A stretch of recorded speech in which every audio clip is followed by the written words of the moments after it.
Assalamualaikum warahmatullahi wabarakatuh. Perkenalkan, saya Yuniar Kusngotimah, mahasiswi transfer dari Universitas Negeri Malang dengan nomor NIM 20002139. Baik, pada kesempatan kali ini saya akan membahas mengenai komunikasi dalam public relation. Apa saja sih yang akan saya bahas pada video kali ini? Yang pertama, saya akan membahas kaitan komunikasi dengan public relation. Yang kedua, saya akan membahas proses kegiatan komunikasi. Yang ketiga, saya akan membahas bentuk-bentuk komunikasi. Yang keempat, saya akan membahas efektivitas kegiatan komunikasi. Yang kelima, saya akan membahas strategi public relation dalam melakukan kegiatan komunikasi. Yang keenam, saya akan membahas peran praktisi public relation dalam kegiatan komunikasi. Dan yang terakhir adalah yang nomor 7, strategi khusus yang dilakukan oleh public relation dalam menyampaikan berbagai informasi yang telah didapat. Pada dasarnya, komunikasi merupakan suatu proses yang dilakukan oleh seseorang atau beberapa orang dengan tujuan menciptakan, menggunakan, menyampaikan berbagai informasi yang didapat agar terhubung oleh lingkungan atau orang lain. Komunikasi itu bisa dilakukan secara lisan maupun verbal yang dapat dimengerti oleh kedua belah pihak. Kaitan antara komunikasi dengan public relation yaitu suatu proses komunikasi itu merupakan dasar dari suatu public relation. Seseorang yang bekerja pada public relation harus mempunyai dasar yang pintar dalam melakukan komunikasi. Karena pada dasarnya komunikasi itu menjadi kunci atau keywords dalam public relation. Hal ini diperlukan karena seorang public relation harus mampu menginformasikan, menyampaikan berbagai informasi, berbagai data, berbagai fakta yang telah didapat dari kegiatan public relation secara tepat, rinci, dan sesuai yang dibutuhkan untuk keperluan suatu lembaga sebagai bahan pertimbangan. Maksud sebagai bahan pertimbangan itu bisa juga digunakan untuk memajukan citra lembaga, untuk meningkatkan citra baik suatu lembaga. Nah, jadi dalam public relation ini, public speaking ini sangat mempengaruhi penentu sampai atau tidaknya informasi yang didapat ke publik atau yang menerima informasi. Jika ada masalah dalam public speaking, juga akan mempengaruhi data maupun informasi yang didapat karena adanya miskomunikasi tersebut. Setelah itu, dalam melakukan maupun menyampaikan informasi yang didapat bisa menggunakan berbagai media, mulai dari media cetak, media massa, pemasangan iklan, atau dengan mengikuti event-event atau mengadakan event-event besar yang dapat menarik daya tarik masyarakat. Semua itu tergantung kepawaian setiap organisasi. Maksudnya media-media yang digunakan itu tergantung kepawaian yang dimiliki oleh setiap organisasi maupun lembaga dalam menggunakan media yang dirasa cocok untuk menyampaikan berbagai informasi tersebut.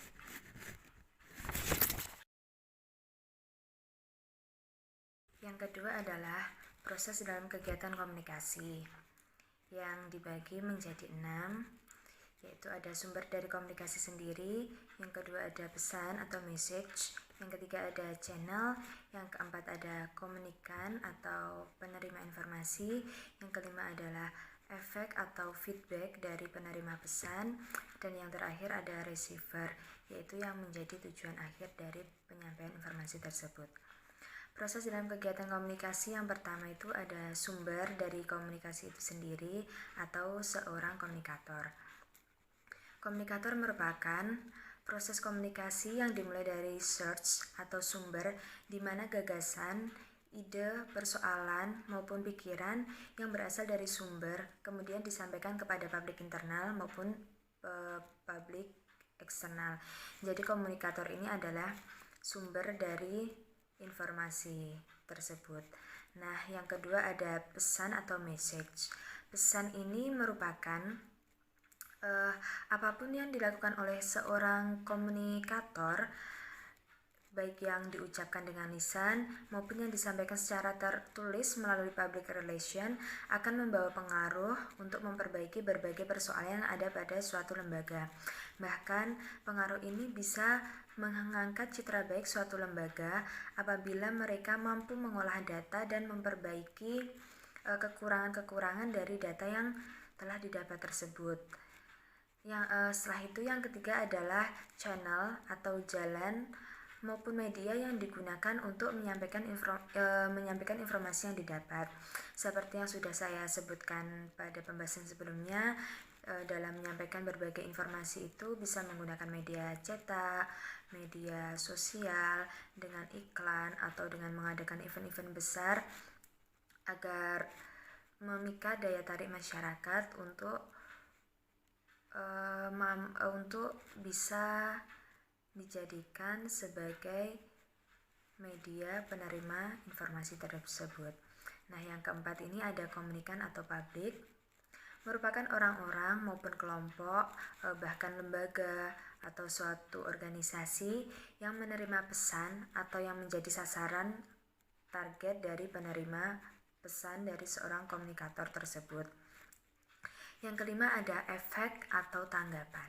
Efek ini merupakan bentuk respon, bentuk feedback dari si penerima pesan. Efek ini mampu mengubah pesan dari sumber seorang komunikator, sehingga terjadi perubahan pada paradigma, perilaku, perubahan, serta pikiran yang awalnya menganggap bahwa suatu lembaga itu jelek. Tetapi setelah mendapat informasi, mendapat pesan dari para komunikator dengan segala strategi public speaking yang komunikator punya. Jadi dengan strategi-strategi yang komunikator punya itu, mereka mampu meluluhkan para public relation supaya tidak mempunyai pikiran-pikiran jelek lagi pada lembaga tersebut. Nah, yang terakhir adalah receiver, yaitu yang menjadi tujuan akhir dari penyampaian informasi, baik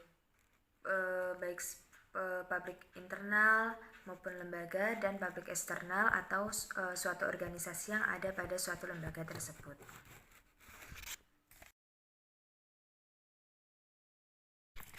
Baik, yang ketiga itu ada bentuk-bentuk komunikasi yang dilakukan secara umum.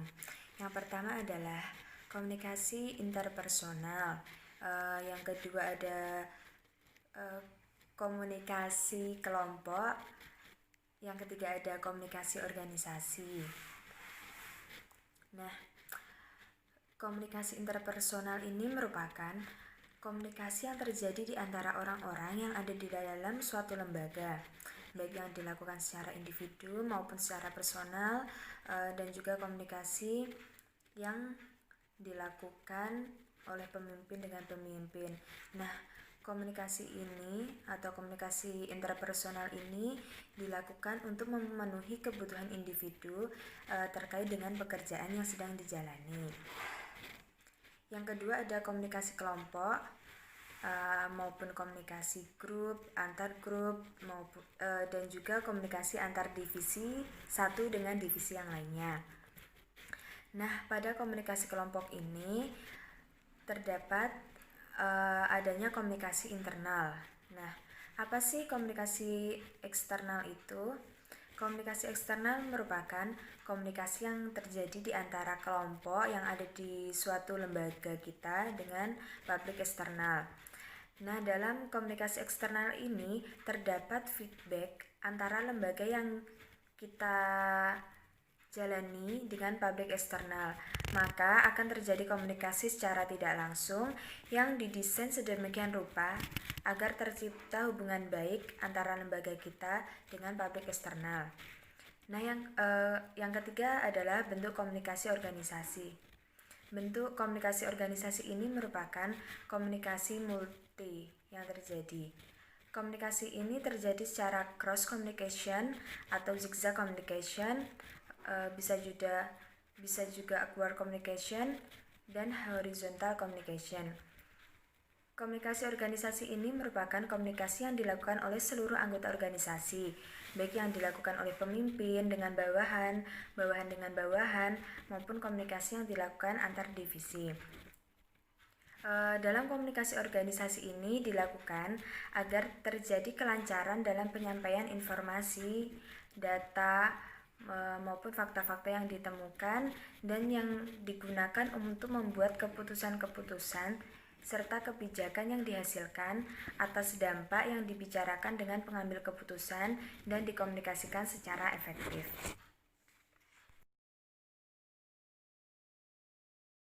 Efektivitas dalam kegiatan komunikasi yang dilakukan secara interpersonal pada setiap lembaga ditentukan oleh 5 hal. Yang pertama ada efektivitas keterbukaan, yang kedua ada empatik, yang ketiga ada support, yang keempat ada positivisme, yang kelima ada equality atau kesetaraan. Nah, saya akan menjelaskan satu persatu. Yang pertama itu efektivitas keterbukaan merupakan efektivitas atau cara penyampaian segala informasi yang dilakukan sesuai dengan apa yang didapat, sesuai fakta. Tidak ada yang dirubah datanya, tidak ada yang dibuat-buat datanya, jadi benar-benar murni informasi yang didapat tadi disampaikan kepada public relations secara gamblang, secara keterbukaan, supaya tidak ada kesalahpahaman. Dan jangan lupa dalam penyampaian informasinya itu tetap menggunakan public speaking yang tepat. Untuk efektivitas yang kedua itu ada empatik. Empatik merupakan efektivitas dalam komunikasi, dalam konsep komunikasi yang dilakukan public relations pada setiap lembaga, pada public internal maupun public eksternal harus ada chemistry yang dibangun, harus ada perasaan yang dibangun, harus ada kecocokan yang dibangun. Jadi dalam efektivitas empatik ini komunikasi yang dilakukan dengan cara berbicara dari hati ke hati dan menggunakan rasa. Yang ketiga ada efektivitas support, merupakan dukungan yang diberikan oleh suatu lembaga secara keseluruhan ketika lembaga tersebut sudah mempercayakan public relation untuk mendapatkan data. Kemudian tugas lembaga itu adalah mendukung sepenuhnya supaya public relation itu mempunyai motivasi yang tinggi dalam menyampaikan informasi, tidak hanya dalam penyampaian saja, tetapi dalam mengumpulkan berbagai data, fakta-fakta maupun informasi. Selanjutnya itu adalah positivisme. Positivisme merupakan strategi yang dilakukan oleh komunikator atau pemberi informasi atau yang disebut juga sebagai sumber informasi dalam menyampaikan pesan kepada penerima informasi. Jadi positivisme ini adalah strateginya. Yang kelima ada equality atau kesetaraan. Dalam komunikasi tentunya semua orang yang melakukan komunikasi menyadari bahwa siapapun yang melakukan kegiatan komunikasi tidak memandang dalam kegiatan berbicara. Jadi, setiap orang yang melakukan kegiatan komunikasi menyadari dan menghargai proses komunikasi itu adalah sebagai ajang bertukar informasi.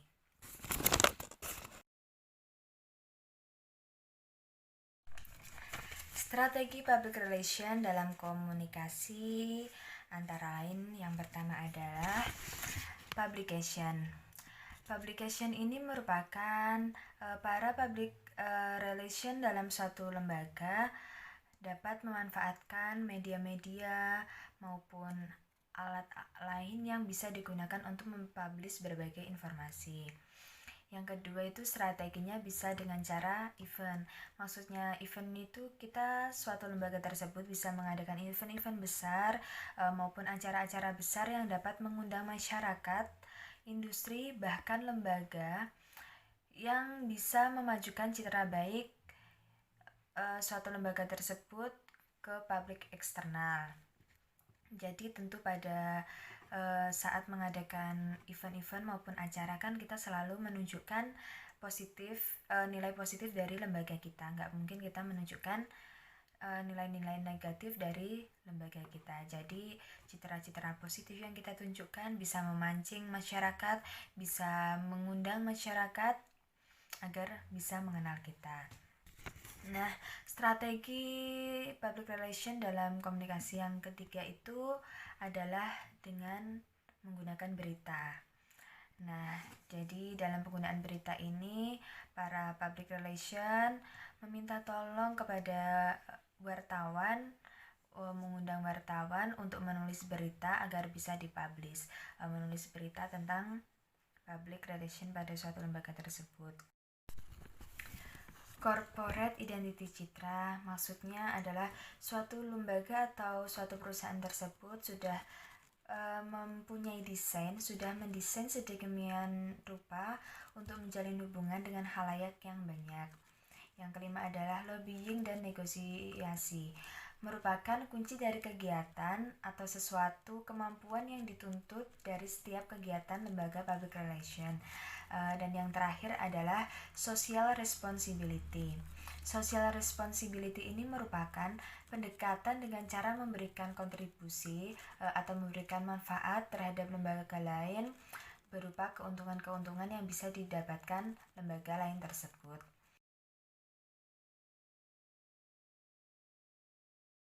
Selanjutnya adalah peran praktisi public relation dalam kegiatan komunikasi dengan keseluruhan publik yang ada pada suatu lembaga.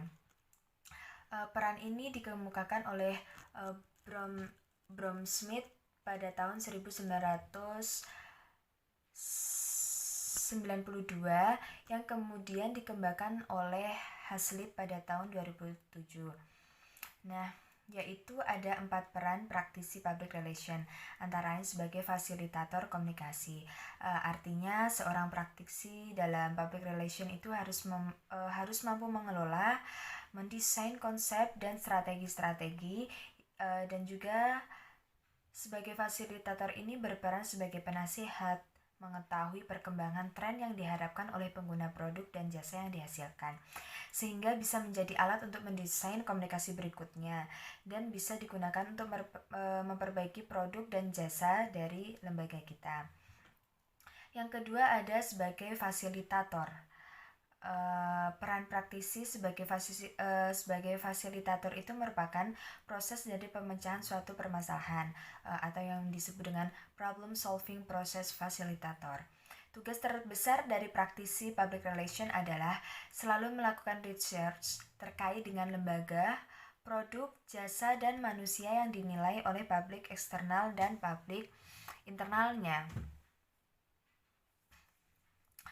Data-data maupun informasi yang dihasilkan akan dikumpulkan secara terus-menerus, secara berkelanjutan, dan dengan tahapan-tahapan yang telah ditentukan. Yang ketiga itu ada teknisi komunikasi. Jadi seorang public relation itu diharapkan mampu mempunyai keahlian dalam komunikasi dalam bidang jurnalistik yang digunakan sebagai dasar dalam berhubungan untuk menyampaikan berbagai informasi yang telah didapat kepada khalayak ramai atau kepada publik eksternal yang menjadi tujuan penyampaian informasi tersebut. Nah, yang terakhir adalah expert prescriber atau yang disebut dengan penasihat ahli. Jadi seorang public relation itu diharapkan mampu sebagai penasihat ahli.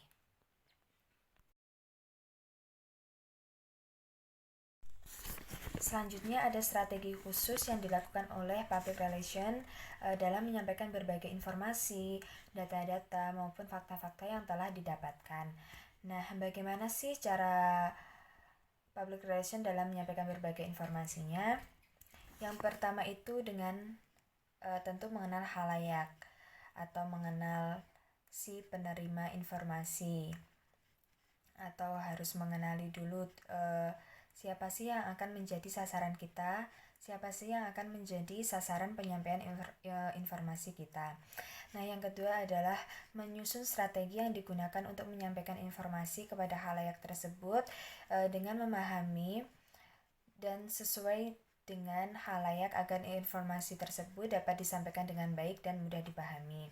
Yang ketiga adalah menggunakan media yang tepat dan cocok sesuai dengan khalayak atau penerima pesan yang akan kita jadikan tujuan utama. Misalnya kita menyampaikan kepada anak-anak, tentu kita jelas menggunakan bahasa anak-anak.